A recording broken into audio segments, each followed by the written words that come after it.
Okay. Hello, everyone.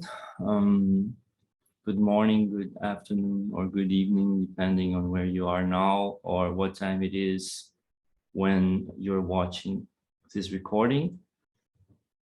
This is the second meeting of the Speculative Legal Theory Network study group. This is one of the activities that we have in this network that we are starting to form quite recently. And it's this space where we are trying to establish a common theoretical ground around which to construct this hypothetical speculative idea of a speculative legal theory. There's a little text that we have been circulating, explaining what we mean initially by speculative legal theory. I'm not going to recapitulate that right now, but the first video of our first meeting is also available. In our first meeting, Professor Margaret Davis, who's here again with us, gave a short presentation of her new book, Eco-Law, and we had a discussion of it. So if anyone is interested, you can recapitulate the previous session as well. And this time, we're doing a session of a different model or a different style, which is instead of, as we did last time, reading a contemporary text that is itself a text that we might interpret as a speculative legal theory text, even though Margaret in this case doesn't use that specific term, but that is not necessary. It's just like an interpretation that is possible, right? In this session, we are going to try to produce something here in the interface of two different texts, none of which being itself a contemporary speculative legal theory text. We're going to read one text that is a legal theory text, a classic legal theory text, in this case, Hans Kelsen, actually two texts by Kelsen. And on the other hand, a contemporary speculative theory text, in this case, by Eduardo Viveiros de Castro, which is considered as ontological term in anthropology reference, but that we can also put in this category of speculative theory. So basically, we're going to try to create some speculative legal theory discussion in the interface between legal theory in itself and contemporary speculative thought. And I don't think this is something that we have to have every time, but I think this time it's going to be useful if I start giving some context about why we are choosing these texts, because the connection between them might not be necessarily that obvious. I wonder like how clear it was for those of you who were able to read those texts, what the connection was and what kind of speculative legal question emerged from there. But I'm going to try to really quickly sort of set out the contours of this discussion so that we can get on the same page and start discussing. And then it's not going to be like a question and answer thing. It's just going to be a horizontal roundtable kind of discussion. But well, I would like to start by reading some specific quotations from Kelsen's Pure Theory of Law, the second edition, which came out in 1960, which is one of the texts that we assigned, so that we can, because the idea of this session, basically, we are starting with an idea that comes from one of my research projects. This is actually the basis of a paper that I'm preparing for a collective special issue that we are producing for Law and Critique journal. And we're starting with that basically because we haven't had yet the time to come up with other ideas. And I thought it would be nice for us to have an example of this kind of session where we bring something that is from outside of legal theory and put it into contact with some legal theory, as a way also to incentivize you to think about what kind of connections that you could think in this sense, that you could bring as a proposal for a future meeting. Okay, so since this one is something that I am proposing, I'm going to try to explain why I'm making this connection, in what sense I'm proposing that we explore, this connection. Maybe that is something that when someone else brings something else to the table, then they can start by giving this kind of introductory explanation. Okay.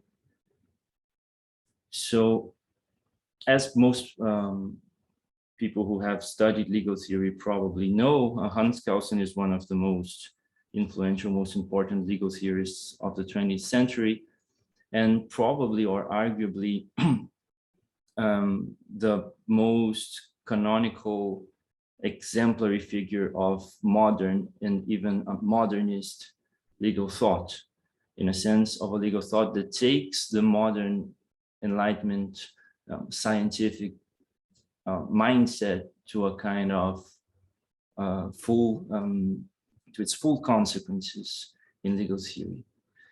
And part of that is to create this normativist, positivist vision of law, where law is understood as the object of a legal science, which is an objective science, which is different from morality, different from politics, and also different from natural sciences. And this is constructed on the basis of the methodological presupposition of the difference between norms and facts, corresponding to a difference between a science that knows norms as norms and a science that knows facts as facts. And while natural sciences know the world of facts and therefore nature through what Kelsen calls a principle of causality, the science of law knows law as norm through something he calls a principle of imputation. Imputation meaning the attribution of a normative attitude to someone. So in his chapter about law and science, where he's trying to define the relation between law and science, he not only discusses this relation between nature and society and the principle of causality and the principle of imputation, but he spends some relevant time discussing what he calls the primitives and the primitive mindset that he calls animism. And that's something that, at least from the discussions that I've had, most people don't seem to notice this a lot. I didn't notice this a lot the first times that I read Kelsen. Like, it didn't seem like something so important that he was discussing animism. But after getting into the discussion of contemporary anthropology, and especially this kind of project of decolonizing modern thought that is associated with Viveiros de Castro's anthropology and other similar contemporary thinkers, this part of Kelsen's theory started to look like there was something important there, and also like that would be a point, like a strategic point in modern legal theory, where we could introduce this discussion about animism and perspectivism in Viveiros de Castro into this theoretical space of legal theory. And then we could see what this discussion, what kind of transformation this discussion can operate within legal theory. So the part that we read for this session in the pure theory of law was quite short, just 2 sessions. But in the session that comes right before those two, which is called causal science and norm science, Kelsen starts by writing this. By defining law as a norm, or to be precise, as a system of norms or as a normative order, and by limiting the science of law to the cognition and description of legal norms and to the norm-constituted relations between the norm-determined facts, the law is delimited against nature, and the science of law as science of norms is delimited against all other sciences that are directed toward causal cognition of actual happenings. So nature, for Kelsen, might be defined as an order of things or a system of elements that are linked as cause and effect through what he calls this principle of causality. While social sciences must describe their object according to a principle different from causality, which is the principle of imputation. And with this, we actually get into the part of the book that we assign for our discussion. And then there is specifically the second session that we assigned that is called the principle of imputation in the thinking of primitive men. In the edition that we shared, this is section 19. And in this section, he says that the same principle of imputation, which is on the basis of modern legal cognition, is the basis of interpretation of nature by primitive men. And of course, we should understand always his reference to primitive under scare quotes, because this is basically an indication of the teleological evolutionary modernist view of history or of humanity that attributes a kind of an inferior position to non-modern peoples. So when he says primitive, we should understand basically not all non-modern, maybe societies are not all non-Western, but certain non-Western societies that are here. Here, when he's talking about the primitives, he's talking about peoples who have what he is calling an animist cosmology. And he says that primitive men probably did not explain natural phenomena according to the principle of causality. This principle, the fundamental principle of natural science, like natural science itself, is the achievement of a relatively advanced civilization. So for him, animists have a fully normative interpretation of nature, an interpretation in which all relations between either human or non-human beings are understood in the same terms as social relations. So basically, as relations of kinship, of friendship, and enmity, of contracts, of normative relations in most general sense.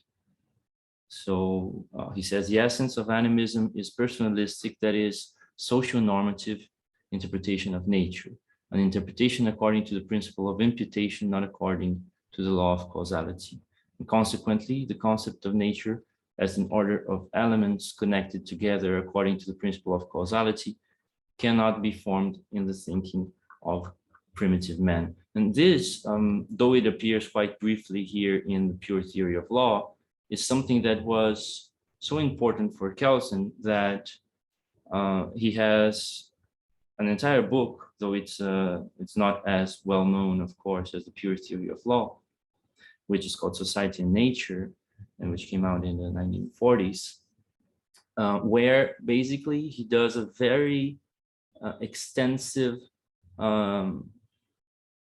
bibliographic study of the ethnographic materials of his time about animist societies. And basically he's dedicating this whole book to trying to understand how the principle of causality emerges as different or separate from the principle of imputation.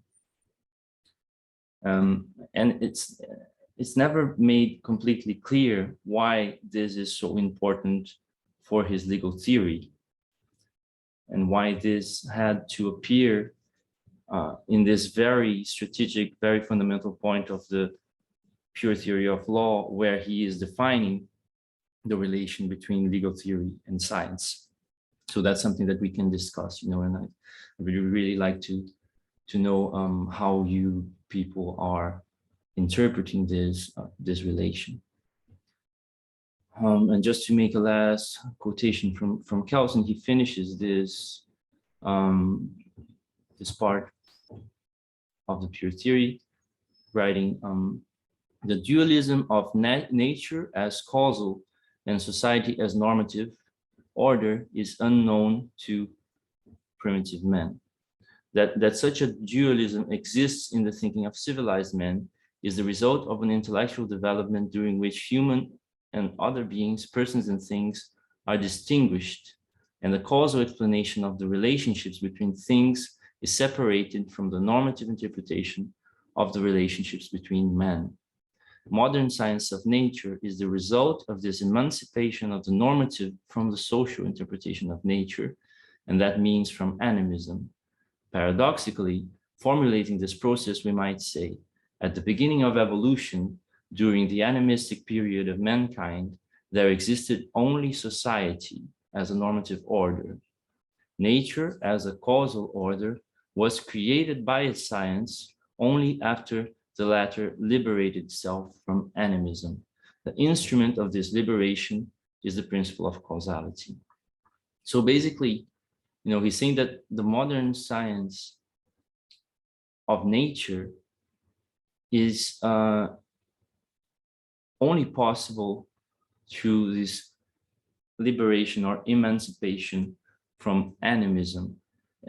He's not talking directly about his legal science, but since he's trying to model legal science on natural science and trying to separate legal science from any essentialistic conception of natural law or of norms as something natural, it would seem that also the modern legal science that he is trying to propose depends on this contrast with animism and on this overcoming of animistic thought.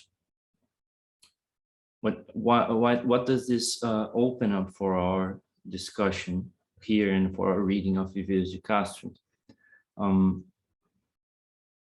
We assigned as a reading for this meeting the first part of Viveiros de Castro's lectures on perspectivism and multinaturalism, because that's the introductory part where he explains in more detail what perspectivism is and how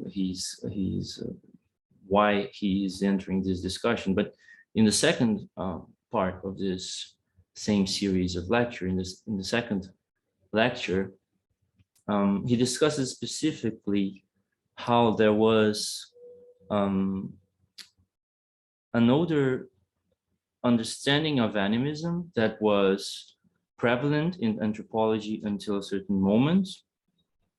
Then this notion of animism is basically the notion of animism that is operating here in Kelsen's thought, because he's made a quite extensive recapitulation of anthropological work, but as I said, he did that in the 1940s. So basically that's the anthropology of his time. And this notion of animism is basically this idea that is expressed here, that animists simply see all beings as persons and attribute human and normative attitudes to all kinds of beings indistinctly. And Viveiros discusses how this notion of animism was set aside by modern anthropology, especially since Lévi-Strauss, who gave a proeminence to totemism instead of animism. And then animism comes back in contemporary discussion, especially through the work of Philippe Descola, who makes this categorization of different cosmologies, fundamentally naturalism, which is our modern cosmology and the one that is presupposed by Kelsen's legal theory, animism, totemism, and analogism, depending on how the relations between nature and culture are distributed in those different kinds of cosmologies. And Viveiros de Castro tries to understand how this notion of animism is different and how it is similar from the old notion of animism that is presupposed in Kelsen, but he also tries to go even further and to say that that the concept of animism can only be understood through this further concept, which is perspectivism. And that is because of some fundamental contradictions that appear in this classical notion of animism and to a certain extent in Descolas' discussion of animism as well. And then I'm going to open here the part of his own text where he puts these three problems, because I think that is a way that we can open up our discussion and try to read together, especially Viveiros' text, and try to connect it to this problem that we are formulating through Kelsen. Okay.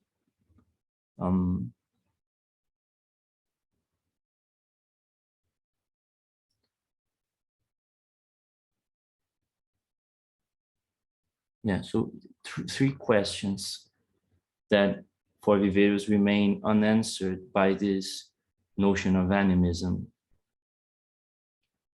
First one is whether animism can be, and this is in page 93 of Cosmological Perspectivism in Amazonia and elsewhere, okay? First question is whether animism can be described as a figurative use of categories pertaining to the human social domain to conceptualize the domain of non-humans and their relations with the former. And if not, then how should we interpret it?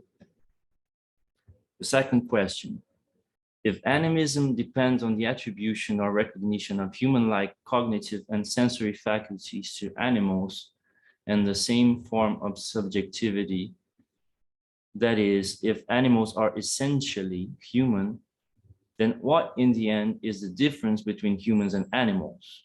If animals are people, then why do they not see us as people? Why, to be precise, the perspectivism? And this, I haven't explained here what perspectivism is, but that is what is explained in the first chapter that we assigned as a reading. But basically, it's for those who haven't had the time to read it or who are watching this video.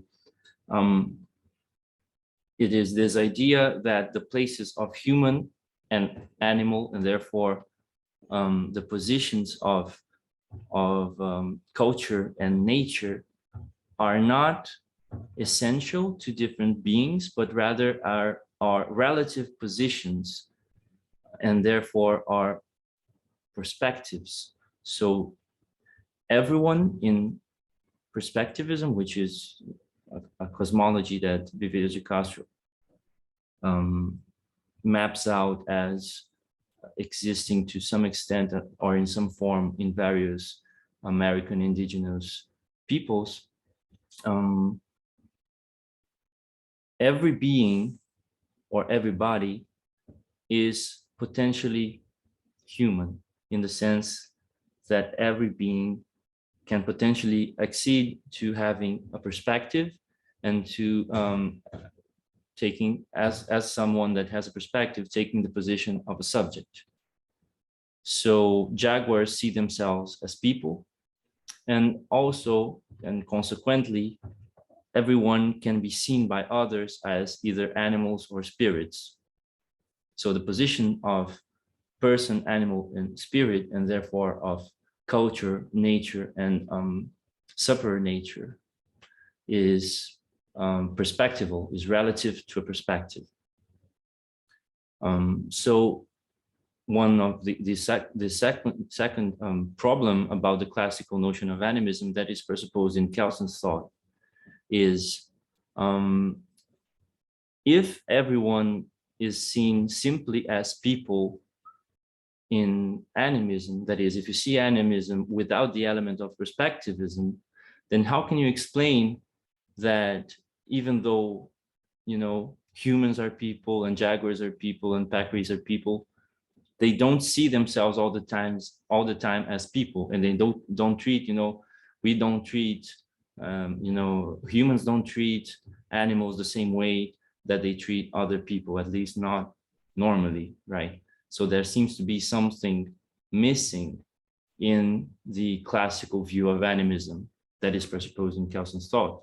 And this thing that is missing is perspective, is the concept of perspective, okay? And finally, the third unanswered question about this traditional notion of animism is, if animism is a way of objectifying nature in which the dualism of nature/culture does not hold, then what is to be done with the abundant indications regarding the centrality of this opposition on South American cosmologies? So basically, if Kelsen is starting with the presupposition that animists or primitivists only have the principle of imputation and therefore see everything as society and have no concept of nature, then how do you explain, this abundant indication that there is actually some operant conception of nature and of the difference between nature and culture in many of those cosmologies that are considered animist? Okay, how is that the case? And this is what Viveiros is trying to answer with his concept of perspectivism.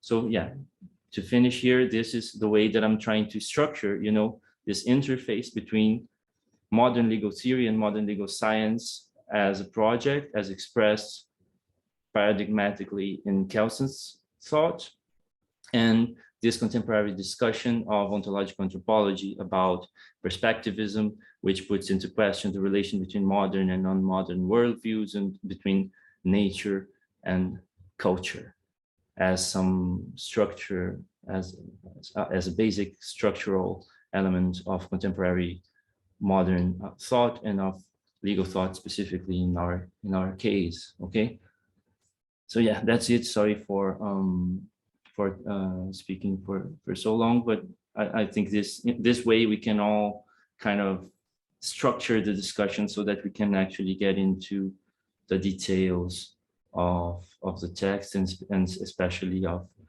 how to bring Viveiros de Castro's thought into effect in legal theory. Okay, so who wants to say any kind of thing now? Because now we should just open the discussion to kind of a horizontal roundtable style.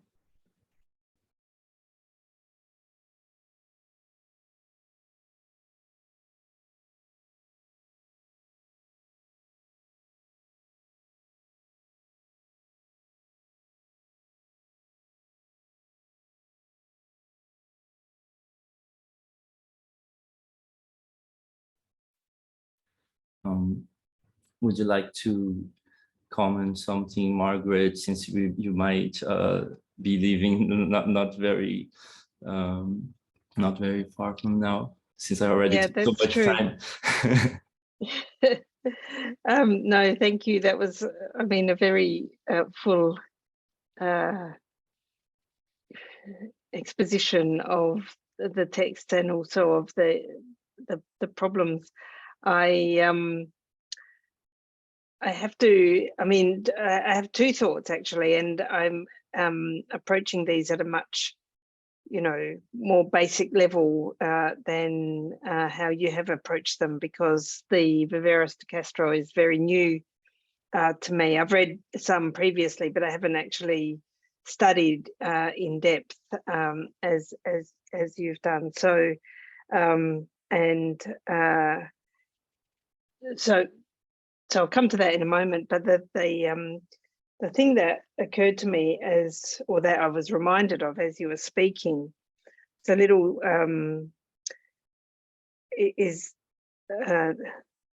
a little comment by Kelsen, I think in the General Theory of Law and State.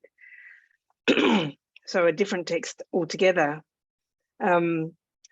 where he says, you know, Schmidt had this view that the law and the state were different. I mean, they were kind of associated, but the state stood behind the law or informed the law, but was especially the sovereign outside the law. So the state and the sovereign ruled on the exception, but the law was kind of underneath that. And Kelsen, apparently, I've written this in my book, not the last book, the one before, Law Unlimited, and I recalled it as you were speaking. Kelsen called this view of Schmidt, of the duality of law and state, he called it an animistic superstition. And it was because he thought that Schmidt was putting something behind the law, some kind of spirit, or, you know. So anyway, I just remembered that, because Kelsen, of course, argued very strongly for the unity of law and state, that they were just one and the same kind of entity.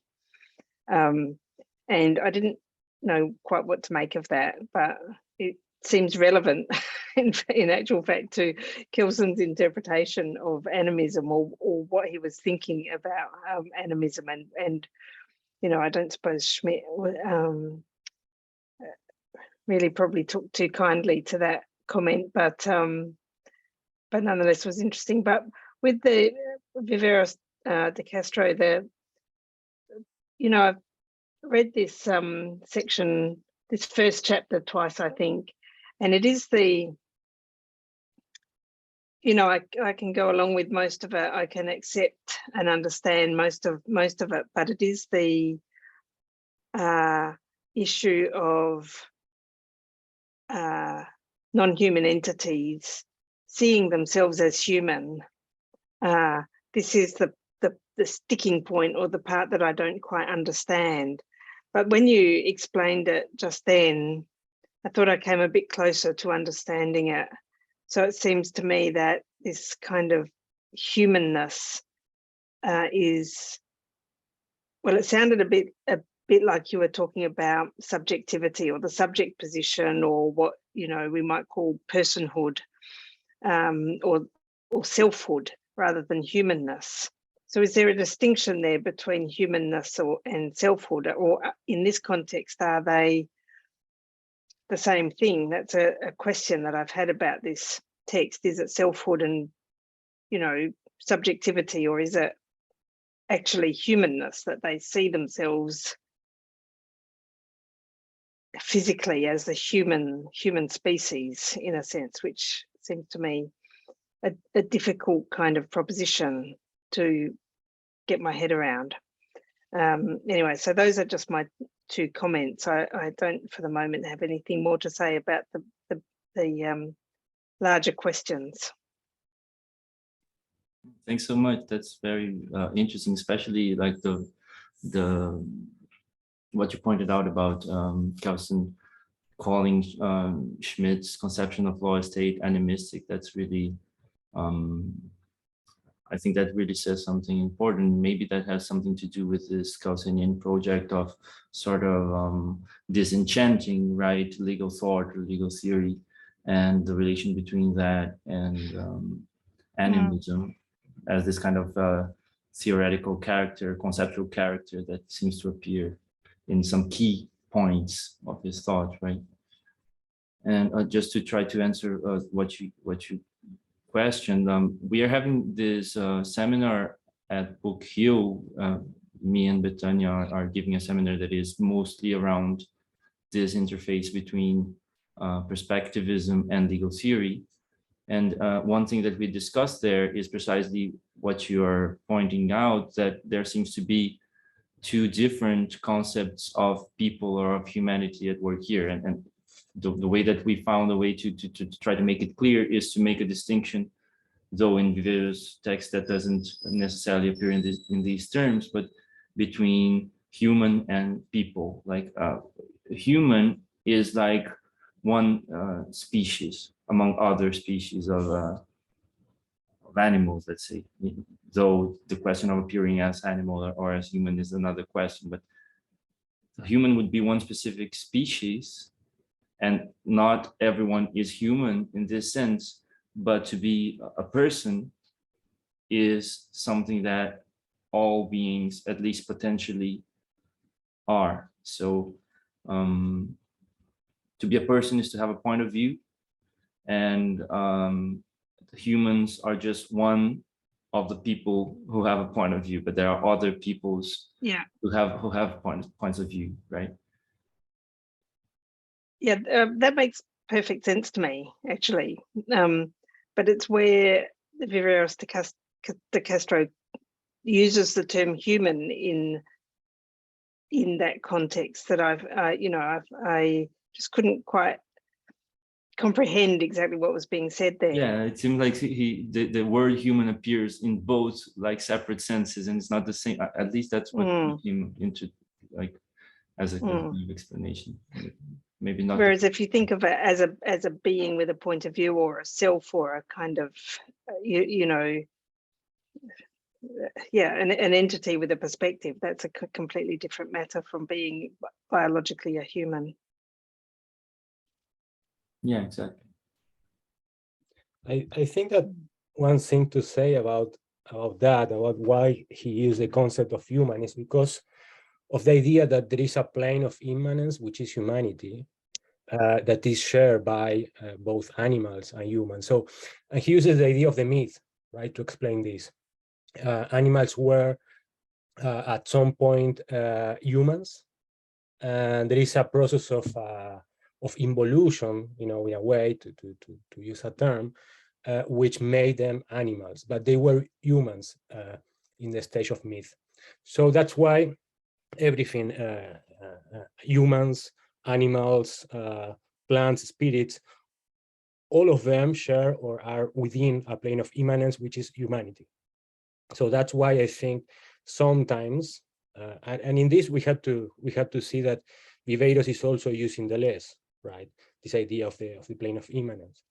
So that's why I think at some point, sorry, I have a very bad cold.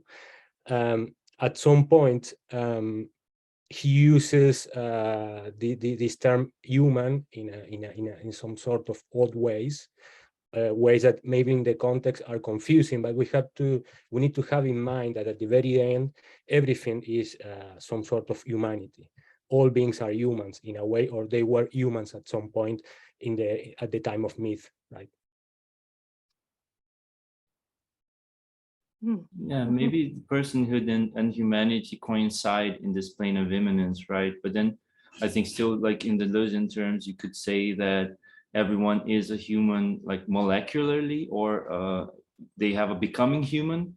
But since, after this mythical time where everything or everyone was human in the same sense, was human and people coincidentally, right?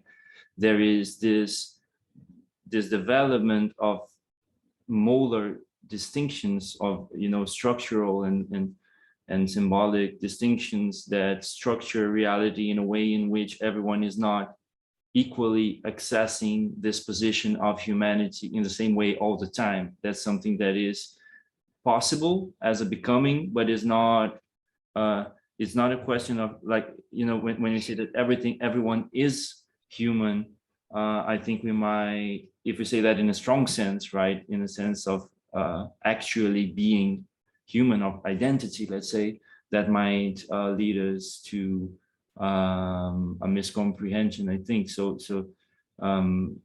there is this kind of potential way of being human, or a becoming human, maybe. Okay. At least that's how I understand it in this kind of Deleuzian part of Viveiros' interpretation. Yeah, I think that it's equivocal in that I agree with you, but at some points, you know, what he's trying to explain, that this plane of immanence, which is also the plane of the soul, right, of the spirit, it is a kind of humanity. So he says, you know, that I feel that the equivocity is there, you know, because humanity, soul, spirituality, and so on, which contrast with bodily, with you know, the material form in a way. And in that contrast, you know, sometimes he used the term humanity to refer to this plane of immanence, which is the plane of the soul. And that's the main distinction, I think, body and soul, or body and spirit, body, animal bodies, but with human souls, I would say. That's the main distinction for me that Viveiros does. Yeah. Can I say something? Of course. No, really, thank you, Tom. It was really inspiring. So interesting the way you articulating with Kelsen. I think it's very, very innovative. And two questions, just briefly to come back to this discussion. And I think it's a very important point, Margaret, the distinction, to make an effort to make the distinction. It's so good to hear someone asking that, because then it makes us to do these exercises of making the distinction of which humanity he's talking about. And I think a word that helps a bit is that he differentiates humanity as a species, you know, and that comes with the biological condition, and then is humanity as a category, or as a condition, and that comes the spirituality that Alex was talking about. So somehow Viveiros says that we combine the two levels as if only the species of humanity has the spiritual attribute of humanity, and that comes to the key point for me is the category of agency. Who has the agency to only the species of humanity, it means us, has the agency to get the spiritual or the category of humanity, and that's what he tries to deconstruct. But still, for me, epistemically, we skip with one problem that he tries to solve, but I'm not that convinced, even if I take it as a grant, is that who is describing these humanity categories? It's a human species. No, it's him as a human species trying to create a spiritual idea of humanity, or as a mythological idea of humanity, but still having a point from his point of view, not from, I mean, he can never get another humanity beside the species of humanity as a point of view. But then he says in some interviews, and even in the book, and then in one of the articles at some point, he says, I know that is an artificial construction. I'm very aware of that. But that's a way of putting it, calling the attention of agency connected with the body. So it still is an artifact, because we always occupy a point of view, and we cannot escape from that. But mythologically, cosmologically, attributing the capacity of humanity to everything, it changes our way of dealing with perspectivism.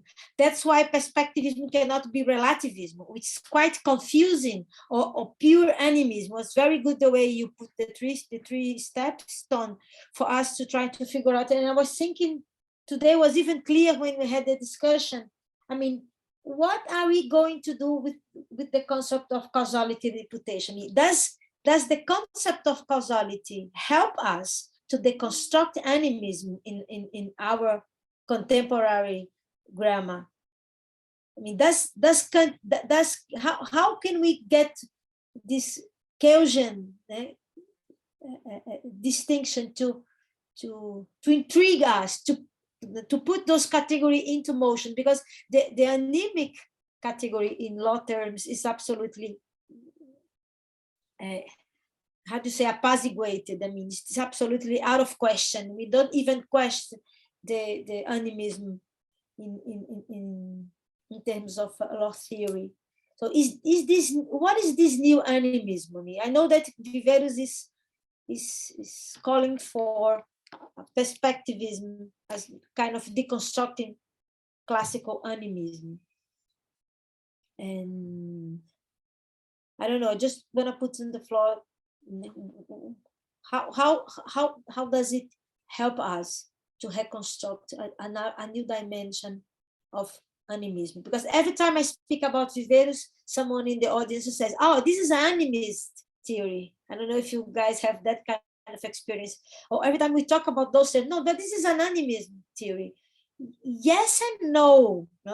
Yes, up to a certain point, but no, up to another point. So I was wondering, this is my first point. And the second, does Kelsen help us at some extension to deconstruct this very classical way of dividing nature from culture that the whole structure of law is based on?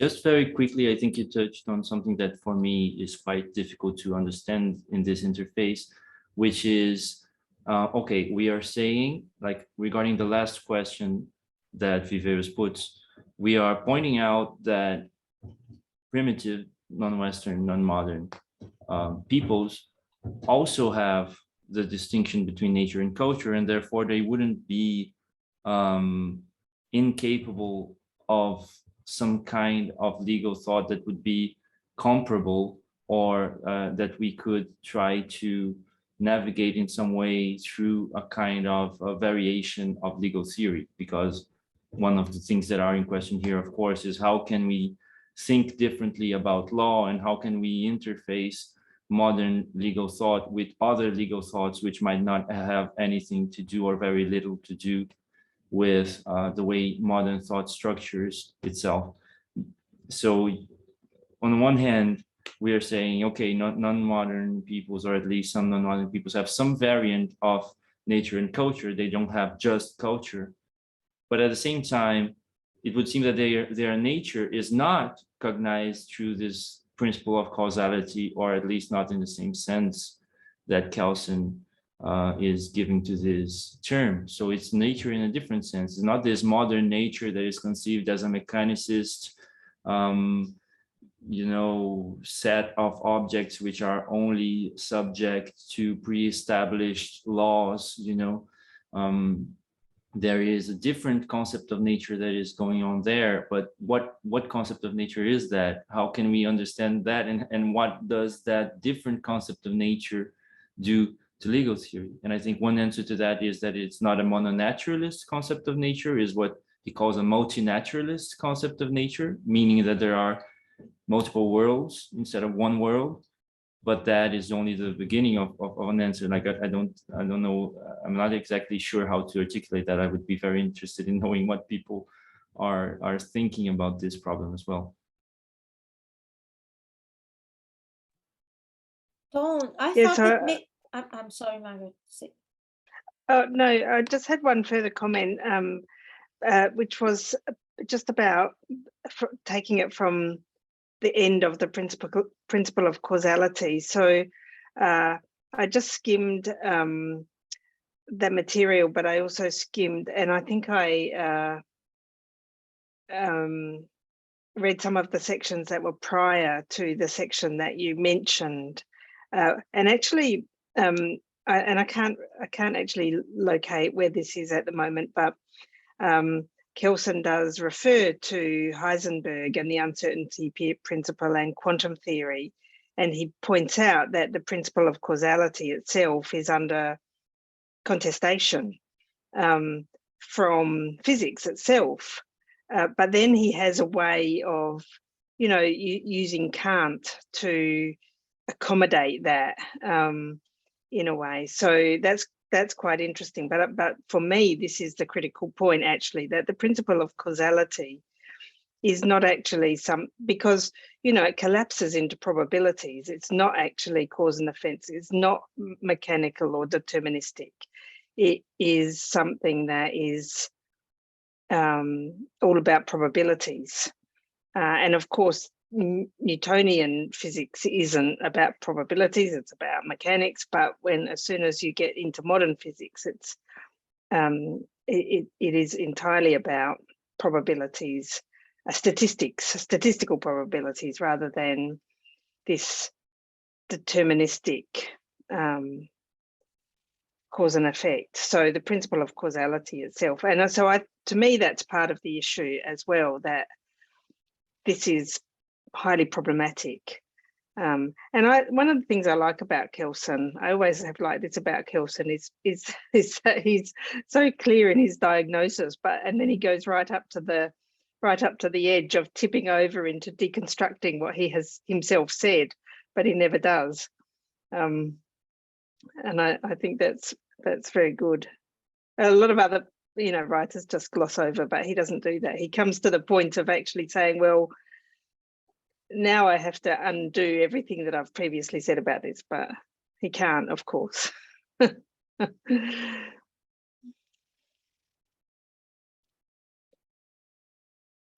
that was all I had to say about that. No, I think I might just listen. I'll just listen for a while now, while I prepare for bed. Okay, thanks. That's very, very interesting. I think that's a key point, because also, like in this last part of Society and Nature, he goes very far in that direction of saying that modernity itself is not simply this dualism. It's actually the tendency, or at least potentially, a new monism, but a monism of causality and not of imputation. But at the same time, he's actually saying, I think, that the Newtonian concept of causality is actually still contaminated by this retribution principle. It's still a retributive interpretation of causality, and that the probabilistic interpretation of causality is what would actually be pure causality, though it's not our more intuitive concept of everyday concept of causality. Like the monism of causality would be fully probabilistic thought. And at the same time, I mean, I just saw this connection that in a way this seems to point towards more something closer to your approach, maybe, Margaret, in the sense of constructing this in terms of the results of modern science, and of this new materialist interpretation of entanglement and all that, right? Because you sort of arrive at perspectivism at the extreme point of the principle of causality instead of at the other extreme of imputation, right?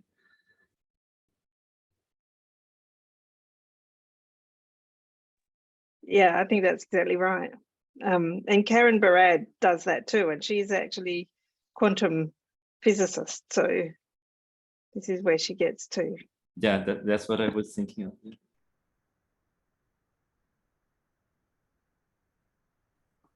One point that I want to bring out is that, I mean, at least for me, if we think about, if you think in Kelsen terms, this idea, I mean, the Kantian idea of rationality is there. So, and then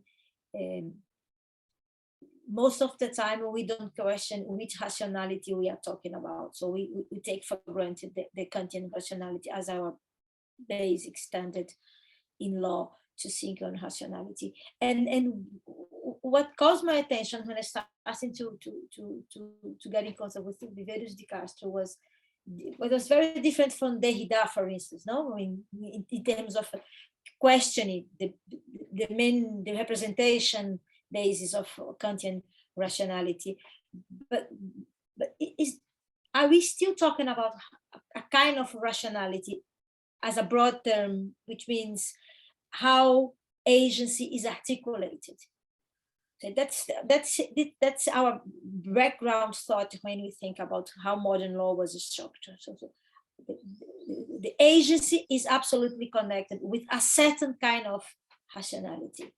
If you are doing the colonial studies, for instance, you say, okay, we have to take into account new kinds of rationality on the one hand, or another conception like emotion, let's say, as a substitute to rationality. There's also bothers me in the sense that, I mean, when we talk about this kind of cosmology, the Indian cosmology, the indigenous cosmology, are we, in my terms, I mean, as a Western something mind, we are still thinking in terms of rationality. With rationality in these broad terms, a way to explain the system of meanings.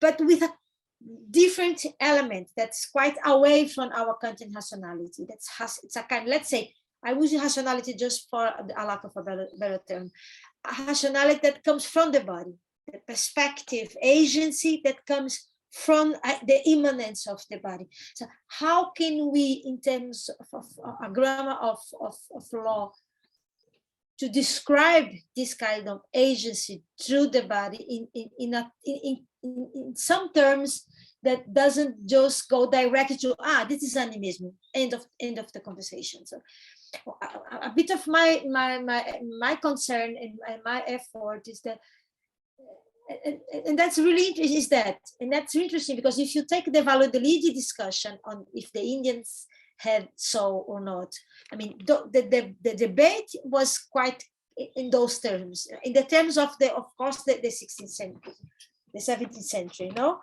the 60th actually century, in the sense, I mean, they have soul or they don't have soul, or they have a capacity to develop or to know God. So I was wondering, in our terms of the present, which kind of a debate we need to establish or to construct to bring those images, the one that we are talking about here, to the floor of the discussion. What I mean by that is, I still have to come to the same grammar to contest another grammar, or we can subvert the grammar, this grammar that we have already, that's a modern law. I mean, how to cope with that, creating something new, but that has a dialogue with that. So agency, I think it's a really important discussion that brings kinds of rationality as ways of describing a system of life, a system of understanding the world, a system of law, in the Margaret sense that you talked the other day, Margaret, in the function. It is still law, but it's something else. It's still a way of explaining rationality, but it's something else that has to take into account a different notion of agency. And of course, for me, we are still far away from that discussion, but what is the ethical and political implications on that new grammar? Just to make a picture of I think it's interesting for us to discuss.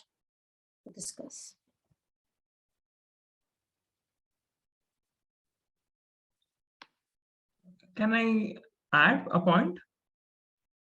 Yes, please. Akshay, please, could you tell me how to pronounce your name correctly? Yeah, you pronounced it correctly. Thank you. Akshay, is that Akshay? Yes. Thank you. So, yeah, here I would like to describe my experience with people who are born in Europe or America and who come to India to learn Sanskrit or yoga, and they do this code switching when they are speaking to a fellow Indian who has gone to, say, university or medicine or engineering, they speak in typical scientific language. But when they speak to a fellow sannyasi, sannyasi is like a monk in India. When they speak to a sannyasi, they speak in very Sanskrit terms. But then when they speak to an Indian, like India is like a country, not the indigenous Indian. They speak in very scientific on the language of science, Greek, Latin, Rome, and all. So I have observed this in one of the, not one, actually 2 anthropology conferences. So in a conference, there was like when the scholar is speaking about some indigenous or native people, they use all this ethnography language and all. But if they meet the actual people on whom they are writing, they switch the language, and they go back to the language which indigenous people speak. So scholars have this dual languages or frames of mind or epistemology. And they are not trying to bridge it. They speak in one set of ideas when they are in conferences or academia, but in completely other set of ideas when they're actually speaking with the people. So maybe if we can do something like that, a bridge can be built. That is my hope.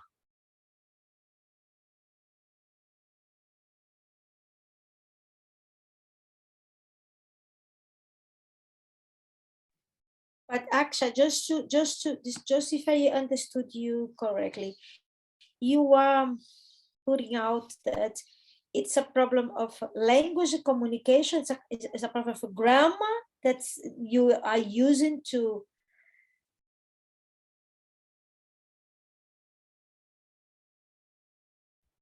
It starts with grammar, but it goes a lot after that. It builds on that.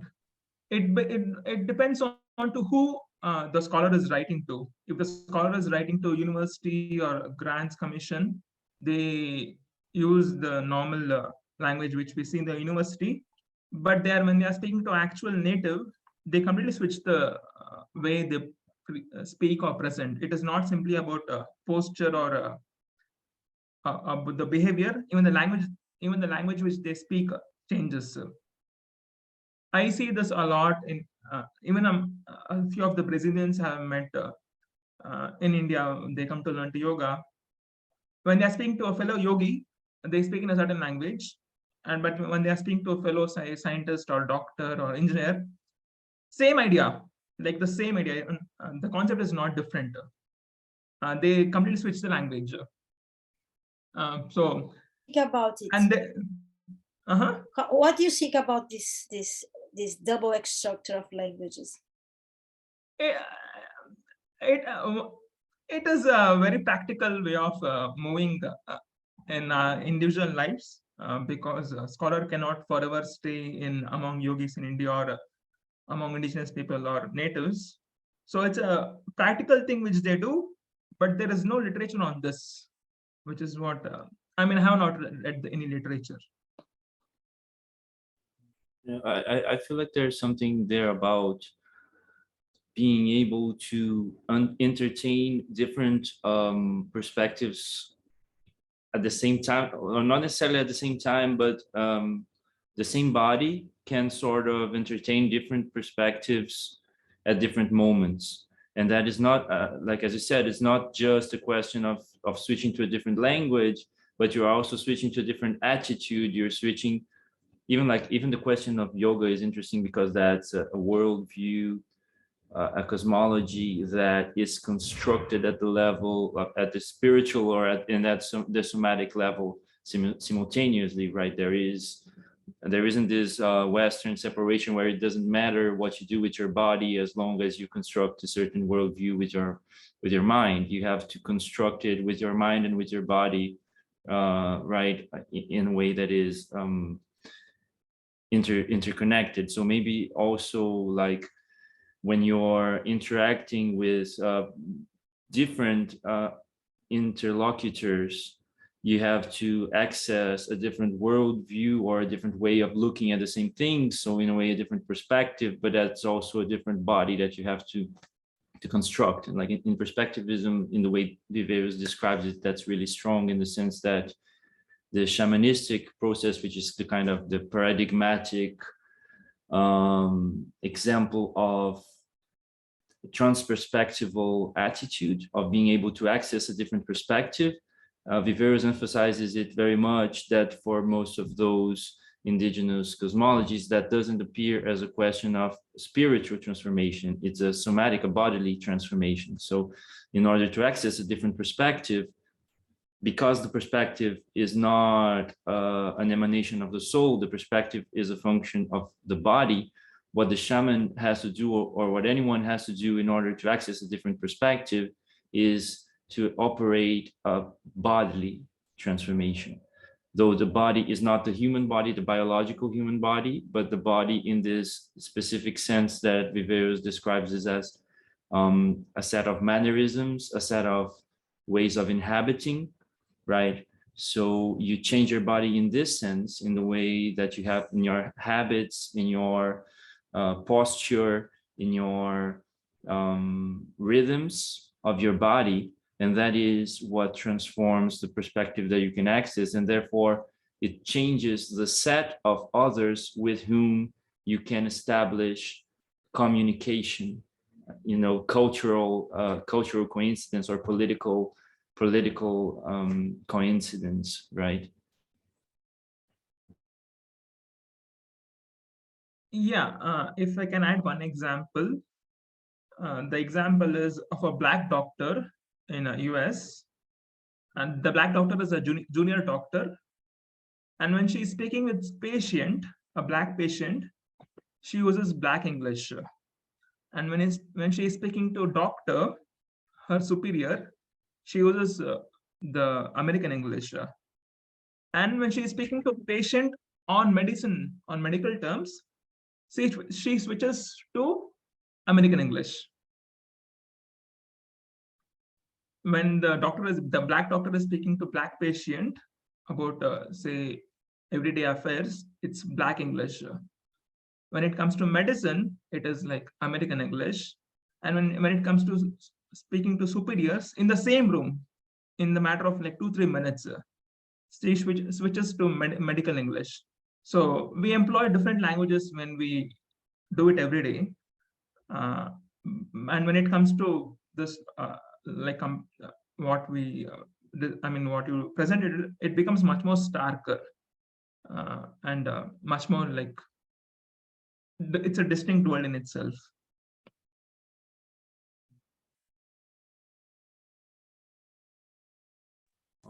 I just wanted to touch on something from Margaret's comment about, like, connecting Margaret's comment about Kelsen calling Schmidt an animist, right? And Alex's comment about mythology as this plane of immanence. I think that's an important axis for legal theory, in the sense that, in this delusion interpretation of myth that Viveiros constructs, myth is kind of the time of becoming. Like Deleuze usually talks of becoming as a time that exists parallel to the time of history. Like time of history would be this structured, linear advancement of time, but then history is always paired in Deleuze's terms with a becoming. In perspectivism, that would be mythical time, I think. So we are like, myth is supposed to be in the past, in a sense, because you're going to say things like, everyone was human in the past. But at the same time, as Alexis was saying, that is not a past that has been left behind. It's a time, like mythical time is constantly accessible as a becoming, not in the present exactly, but virtually, right? Virtually in contemporary time. Why am I saying that? Because, like, in as much as Schmitt maintains the concept of law connected to myth, in a way, he offers, I think, a way of understanding how we can activate this mythical time and therefore this plane of immanence of coincidence between human and non-human, and of translatability between different speciations. When he says, in the beginning of the Nomos of the Earth, Schmitt says that in the language of myth, the earth is the mother of law. So he establishes a concept of law that is fundamentally linked to myth. And then the different systems of law and even the distinction between physis and nomos is something that comes after that. Schmitt emphasizes that his concept of nomos is an archaic concept of nomos that is previous to the distinction between nomos and physis, and therefore between law as an element of culture or society as opposed to nature. So I think in a way what Schmitt is opening up there for legal theory is the idea that in the origin of that the origin of law is in this mythic time, and that in this origin, in this plane of immanence of law that is the earth, like in the Deleuze and Guattari, the plane of immanence is also the full body of the earth. In this origin, in this mythical origin of law, and this is mythical thought as opposed to the scientific thought that will emerge afterwards and make Kelsenian legal theory possible, right? In this mythical conception of law, you can always refer the difference between different nomoi, between the modern nomos or an Amerindian nomos or a non-human nomos. You can refer that to a common mythical time where those different ways of separating law and nature aren't presupposed yet. So I just wanted to point to that, because though I think that Schmitt is very different from Kelsen, is almost the opposite of Kelsen in every way, I think precisely for that reason, Schmitt's legal theory is kind of complementary to Kelsen's. It's like it's the other side of the same coin, and in a way, this relation between legal science and a sort of a mythology of law, if you put them together, that constructs, I think, an interesting machine to navigate different cosmologies of law and the nomos that is associated with each one of them,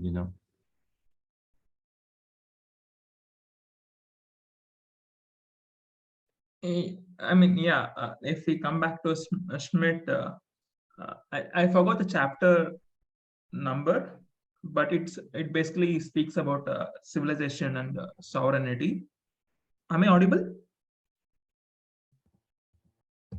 Yeah, in that he explains in the first paragraph, he starts with Congo being recognized as a sovereign state, and he tells in the larger world, Congo becoming a sovereign state is simply not an issue. But the fact that a non-European state has now become sovereign, that will destroy, or he uses a very specific word about destruction, that will destroy the European political order and European constitutional order.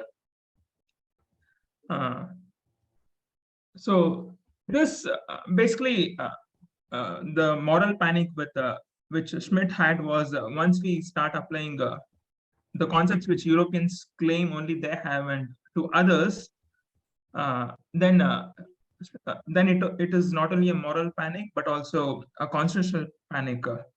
I see similar things when when I read the essays on, say, non-European law.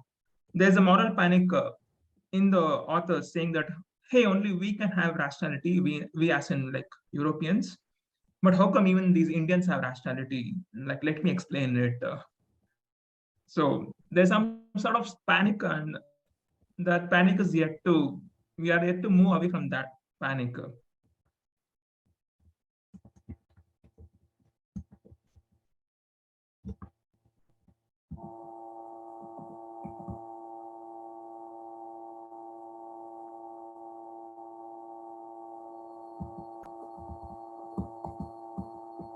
think you can hear a noise. I don't know if it's from Yeah, Giovanna. there's a strange noise. I don't know where it's coming from. Giovanna. Yeah. Sorry, it was me. That's I'm typing, fine. like, I don't apologies here. Yeah, so I think I'm just interrupt something. No, can I just make a quick comment?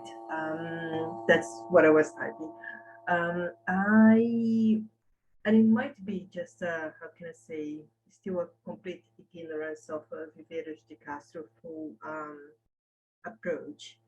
But what I was wondering is it like from the readings at least? No, one of the Just first points can is you like, try to speak closer to the microphone, because I think it's a little. I at least am having a little trouble hearing. okay, is it better now or not really yet? No, I think it's better. Yeah. Cool. So my question is related basically to the readings. No, at the beginning of the paper, at least of the chapter that we're reading, one of his concerns was really to make it clear that this doesn't apply to all, I mean, how can I say, communities. This doesn't apply to all animals. We have specific animals that would be like more relevant to us. And sorry. And I also found like interesting from a more maybe environmental perspective that actually there is no reference to trees and so on. No.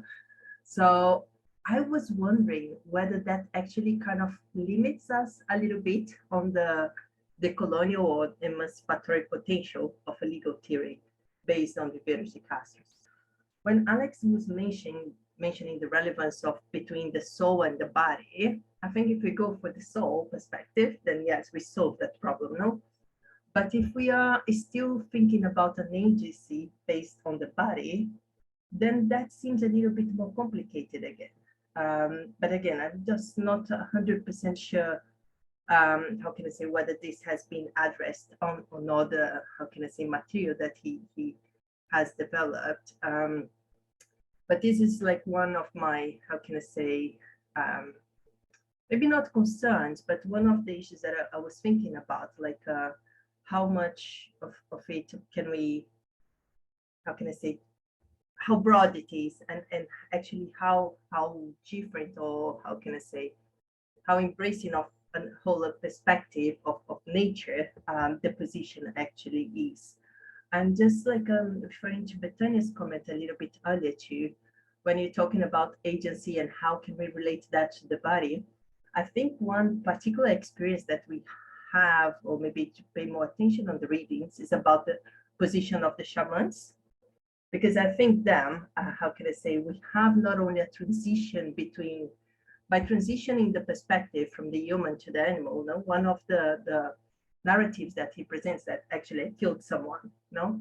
So there you would have like, how can I say, a human body with agency, but acting on the perspective of an animal, no?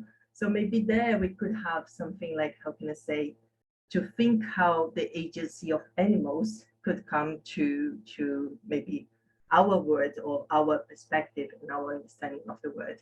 But those were like kind of more, yeah, probably, how can I say, a beginner's understanding of Viveiros de Castro. So I'm not 100% sure if those topics were dealt with before. Thank you.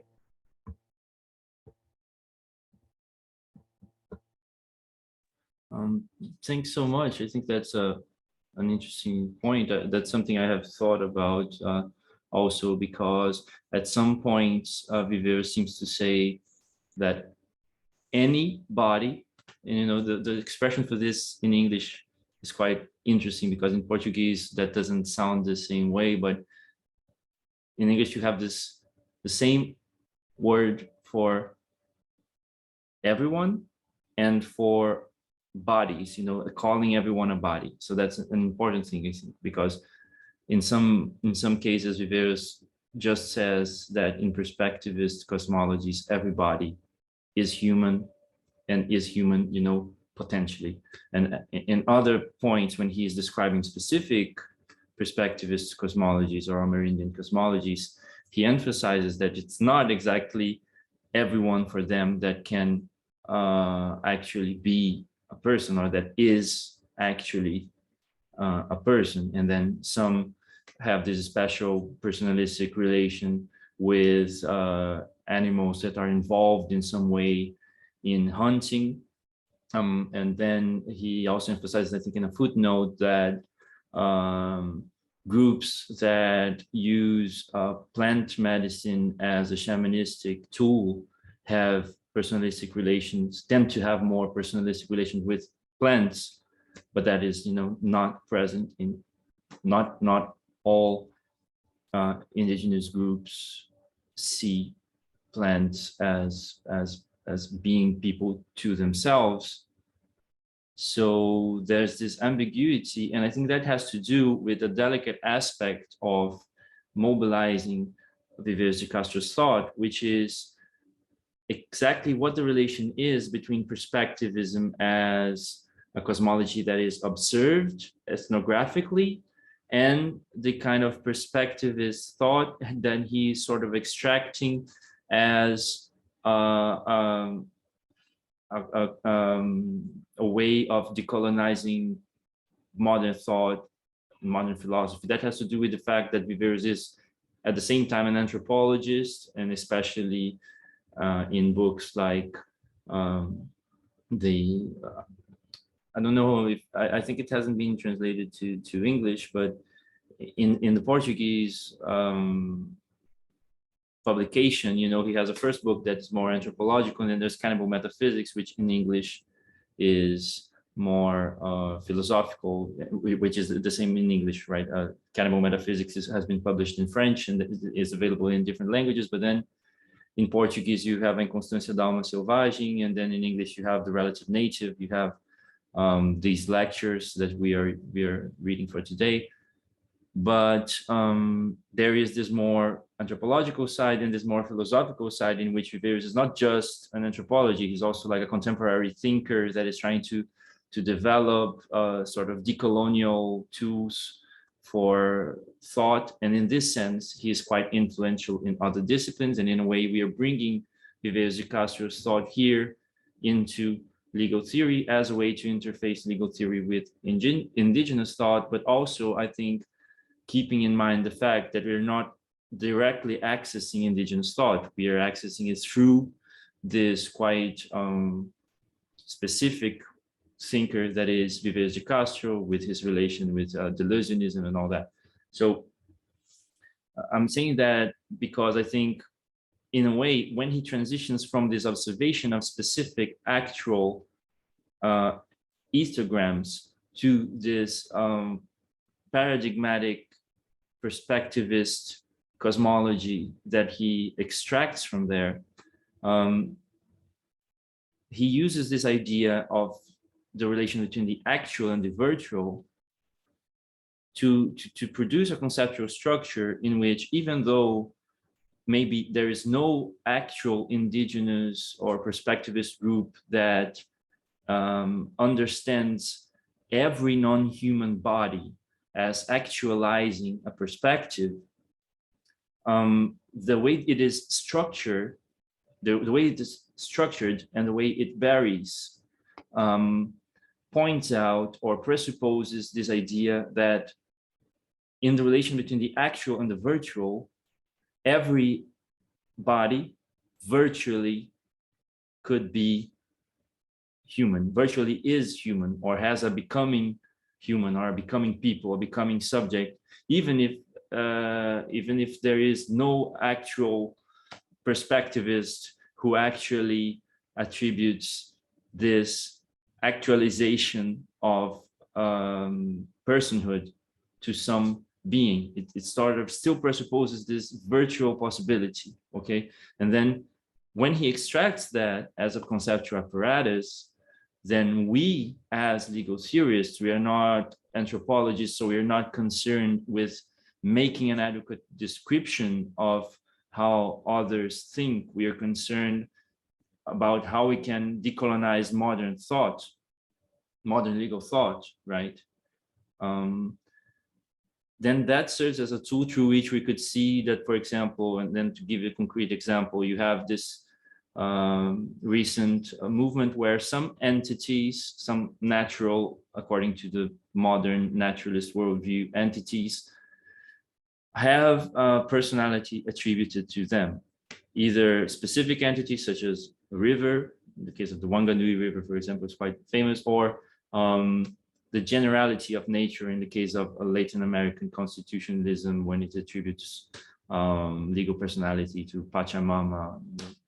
So in those cases, in the modern naturalist conception of law, that can be accommodated because you simply apply the principle of imputation to someone who would be non-human. But the principle of imputation is always applied to somebody who would be other than that, not human, because to be human is to have a normative position attributed to you, okay? So the same way that my body is just a biological body until the legal system attributes through the principle of imputation a normative personality to me, it's exactly the same thing that happens to the river. It's exactly the same thing that happens to Pachamama, to the whole ecology of the planet, right?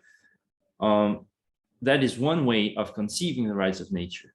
But if we mobilize this perspectivist apparatus, then something completely different happens, right? Because we are not saying that from this universal point of view of modern law that, you know, in Kelsen is constructed through the idea of the fundamental, the basic norm and all that.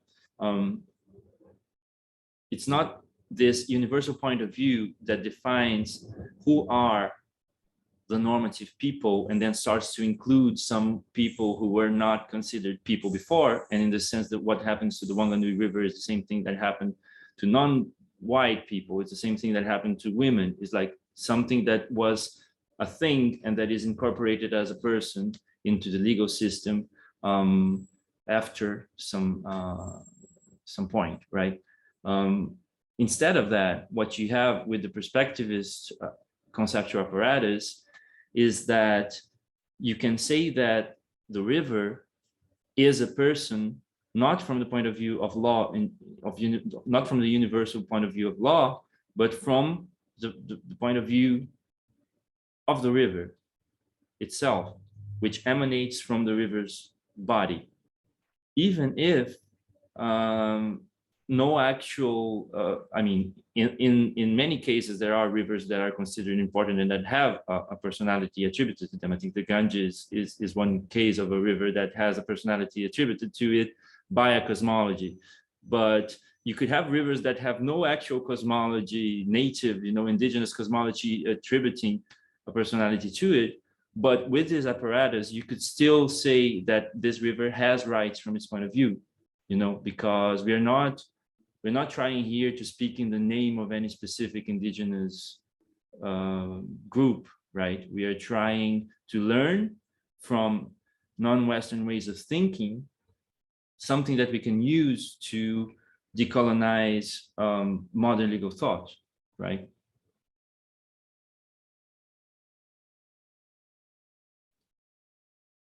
Go on, Akshay. Yeah, thank you so much. You summarized everything in such a short span of time. Thank you, Doctor. Yeah, my point is, like you said in the starting, in English, we use the word body to refer to everyone. That is because after Bacon, Francis Bacon, the language was reformulated as an empirical language. So if you want to ask, did you understand? We ask, am I making sense? Or does it making sense? Like we are using a very empirical language. So every body, this thing is there in my mind. Like mind is imagination, but still we tell this thing is there in my mind. So we only use all the empirical or sense words to describe most of the stuff in English. And that is because of Bacon's empirical philosophy project. And what happened after this was, and we all know, like Kant integrated France and English. And after Kant wrote his critique, the first and the best review until now was written by Hammond. Hammond was a theologian, and he said Kant has defined everything in the world, in the universe, like rationality, reason, empiricism, everything, but not language. Because nowhere in Kant writes, you have to write a philosophy in German language. And the reason for that is not because Kant does not like German, or he likes German or Latin or Greek.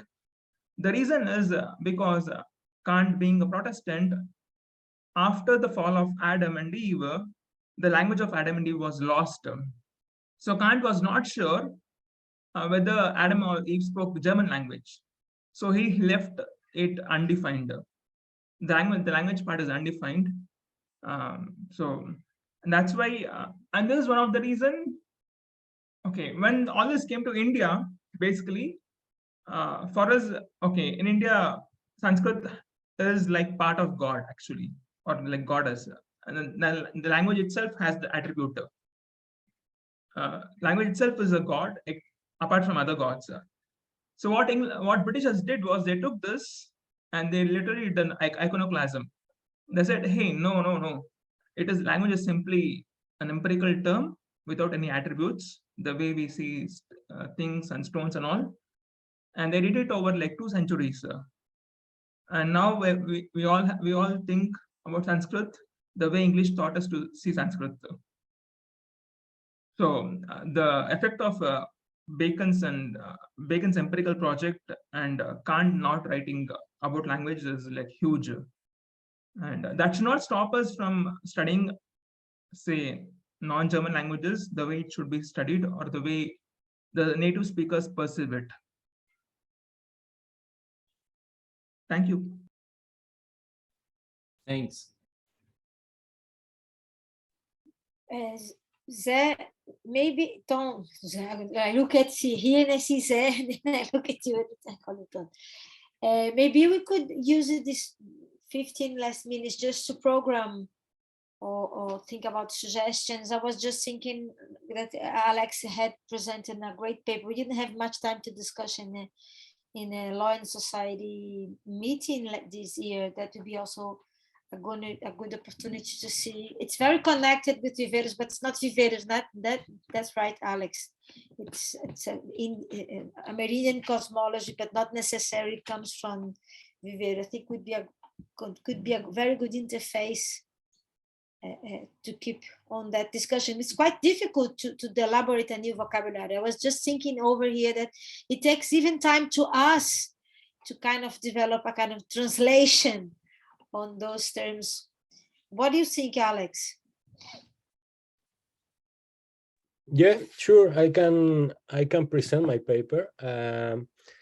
If we can maybe discuss a time, because I'm traveling to Argentina, and this month and the next one will be quite busy. But let's discuss about a possible time, and I'm happy to do it, of course. Yeah, Great. that would be great. That would be the third kind of meeting that we thought about. Like,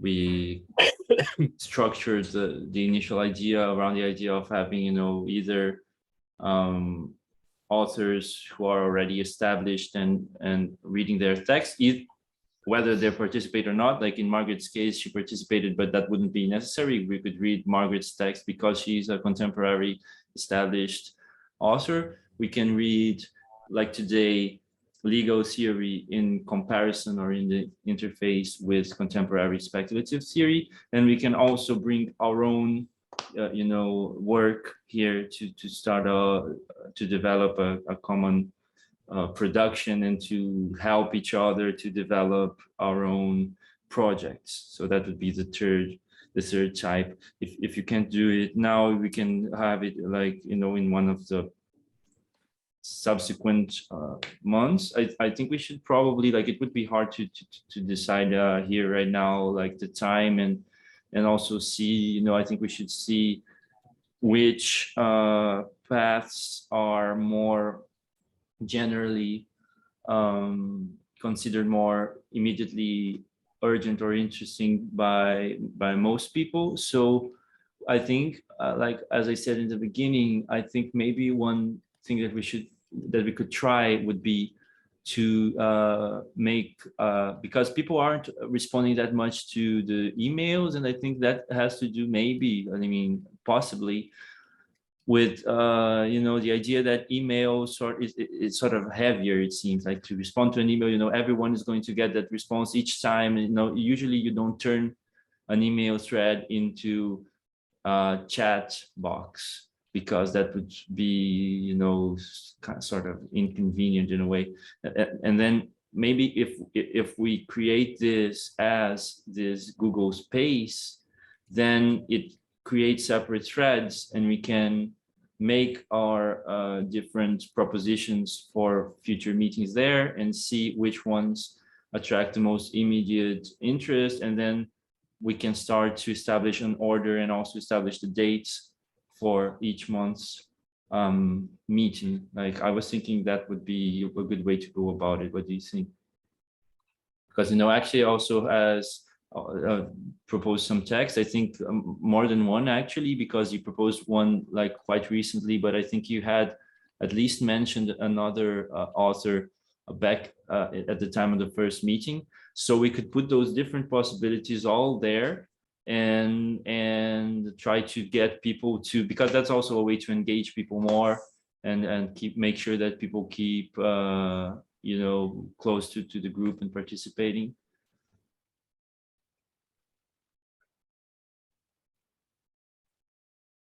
Yeah, sure. Just you know, just let me know when you know, I'm not hurried to present, to be honest. If we can do it next year, actually, it would be better for me in terms of my schedule. Yeah. And so yeah, but when you are happy to have me, just let me know and we can discuss at time. Yeah, sure. We can surely do that.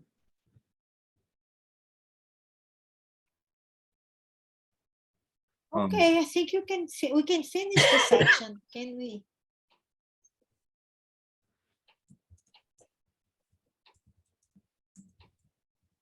Let me just answer one thing here in the chat.